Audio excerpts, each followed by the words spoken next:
Hello YouTube and welcome back. I am Mike the Gambling Guy, and today we are going to continue our discussion on how to play the Cockroach Road.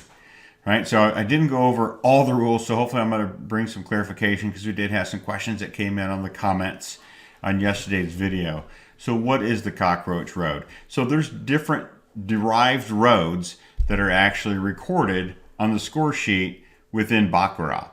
So you're going to be familiar with the main road here. We can see we've got currently 2 players that had won. Also on the bead road, it shows the 2 players had won. So in order to get on the Cockroach Road, which is all the way down here in the bottom right-hand corner, we have to have 4 results on the main road before the first hashtag shows up on the Cockroach Road. And then after that, then we're going to start being able to see the energy that is shown on the Cockroach Road. So if we're looking for a continued pattern to go on, or maybe we're just looking for what I called yesterday was trading blows. So if you think of trading blows, right? I hit you, you hit me, right? It's just where it goes back and forth. That's all I was referring to as trading blows. So I like calling that, instead of calling it the chop, you probably call it the chop. As things go back and forth, you're looking for the chop. Right, so the Cockroach Road here won't start until we get to a fourth row on the main road. So it is going to have to go back and forth a little bit before we start getting anything.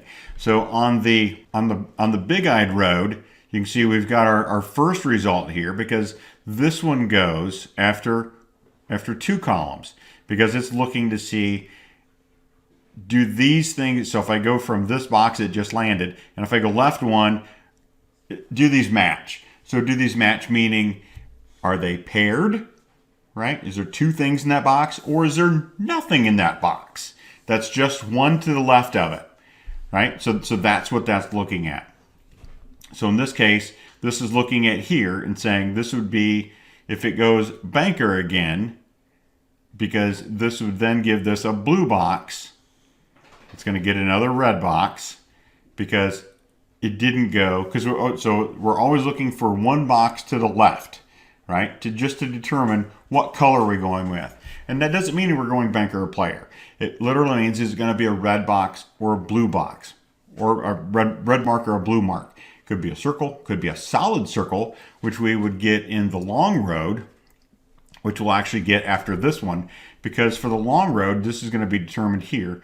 So in this box, if we go 2 to the left, and do these 2 boxes match? They do. So if this one, if we wanted it to be a red box, meaning an anticipated bet, it came up banker. So it's going to get a blue box because chaos showed up. All right. So all these boxes mean down here is not player or banker. It means, was it anticipated? Was I expecting the result? Or did things go crazy and chaos showed up? I mean, I do like chaos because it's fun to see some chaos show up, like that 8 just beat that 7. That was right there to win. And that was chaos on the long road. So you've got the solid dot down here. So if we're looking at the big-eyed road, we're going to go 1 to the left. So if it goes banker, we'd have a blue mark. If it went player, which would be over here, it'd be a red mark. If it goes tie, nothing matters. So you can see it went player, so it gave us a red mark. So get used to seeing the derived roads, because this is going to add more depth to your game, right? Instead of just playing the main road or playing the bead road, and maybe you're looking for things that are mirroring or not mirroring, and that's how you're playing it. And that's absolutely fine. That's just another way of playing it. But as you see, once you get into the derived roads, you end up having more consistency. So we've had our first mark on the Cockroach Road down here. So if we were going to say, okay, if we wanted a red hashtag, what would have to happen? We go 3 boxes to the left. 1, 2, 3. So if it was going to be red, it would be another player, which it was. So you see player just won 7 over 6. It went here, which gave us the red hash mark. So now if I'm going to anticipate that this trend is going to continue, right, going back and forth, then I'm going to anticipate this is going to be blue. So if I went to this box and went over 3, went up 1, These don't match. So that would be blue, saying that I would have to put a bet on player here, and you're going to be going. You're expecting that third player to come out. We haven't had anything stand up that tall yet. Just going where the energy's telling us, and I'm expecting it to be trading blows. So I'm expecting the player to win. We're going to have a hard time winning with a 0. 0 over 1. So now it went to anticipated. So now if we think anticipated is going to go on a run, right? If we want this to be another red one here, we would count again this box and then 1, 2, 3. This, if I played banker, this would be chaos. So if I anticipated another red hash, I would have to go for player. And that's why we're betting on player to go, because we want another red hash. Now, typically, I'm not making bets this early for the cockroach road because there's really no history that we're betting off. At this point, we are literally just making bets, but they were only $10 bets, so it's not like I'm putting a lot of money at risk. And because we lost another one, so this is actually going back to trading blows, to where it's just going back and forth. So we expect this to be another red one. We would go 1, 2, 3, and go, yep, that looks like a red one. But if we expected this to continue, we'd say, well, that would be more chaos, and chaos would pair up. So when I get this pattern here where it's showing 2 up and 1 down, I'm going to go ahead and wait. Because, again, there's not enough history here for me to make my bet. So my next bet would be 3 units, what I like to call is my refund bet, when I'm playing Deal and Bear, because it gives me my last 2 bets back. It doesn't lock in a profit. It's literally just a refund, unless I bet on banker, and then it's a refund and I had to pay a little bit of commission for. So there they ended up getting a tie. Doesn't get marked anywhere except on the bead road. Continues to push that one. The rest of them would all be staying the same as far as looking at what you're going for. So look at this, on the long road, we've got nothing but chaos. So maybe at this point we could be betting on chaos on the long road.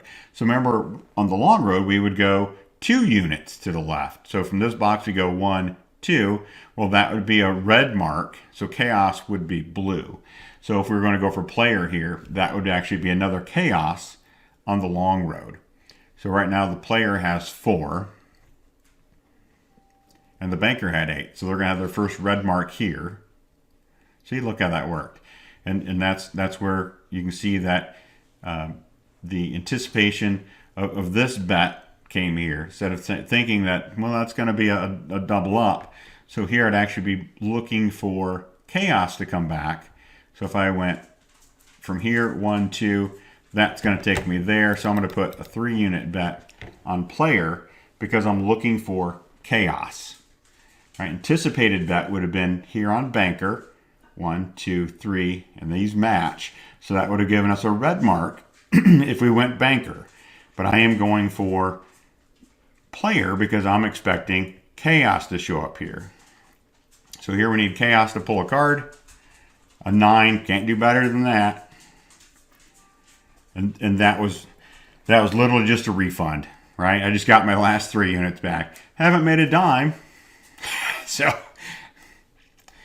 but we are going through this. So now if I would anticipate this is going to keep going trading blows or chopping, I'm going to expect this to be a red hash. To get a red hash, I'd have to go here.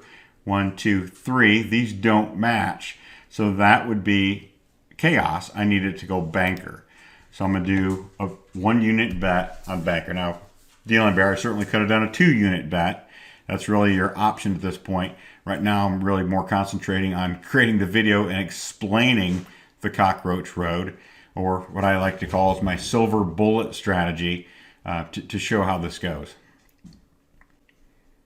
So the player's going to get another card, and we need banker to get a little bit of help, and it comes up for a tie. And a tie happens, you simply rebet.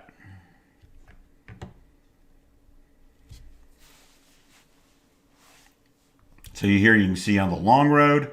So remember, the long road just goes to 1. So it would be here, and you'd go here and it says these match. So if I wanted a red mark on the long road, which it looks like you'd want this to go player on the long road, right? And then if I was going to go to the, sorry, that's the big-eyed road. If I was going to go to the long road, I would go over 2. So I would go from this spot, 1, 2. Those match. So I'd expect a red mark if I went player there.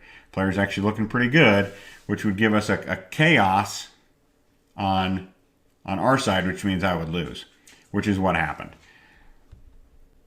So these other roads more accurately predicted at this time. So here, if I wanted to say, okay, I'm expecting chaos here from this spot, these match. So I would be going to this spot. On the cockroach road, it's 1, 2, 3. Yeah, those don't match, so I need, so that would be a red mark. So for chaos, I would have to go with a banker. If I want chaos to continue. And unfortunately, I didn't want chaos to continue, so I should have bet on player. This is where the concentration would really help here, right? Because if I am, pull that one out, and we're going to see that actually took chaos to a whole nother level that it hasn't been, but it did on the big-eyed road where we would only move 1. So on the big-eyed road, we'd expect this to go another blue mark. So from here, going over 1, these match, that'd give us a red mark. So we'd actually go player here to have that win on the big-eyed road. Remember, big-eyed road is 1 to the left, long road 2 to the left, cockroach 3 to the left.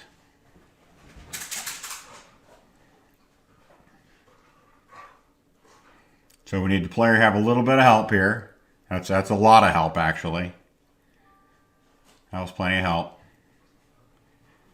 So now you can see how we're using the different roads to also say, does this bet make sense, right? So what I encourage you to do is practice this. So at this point, I'd be saying, okay, we've got 4 chaos. I'd be looking for chaos here on the cockroach road. So I'd be going from here, 1, 2, 3. This would be a banker bet.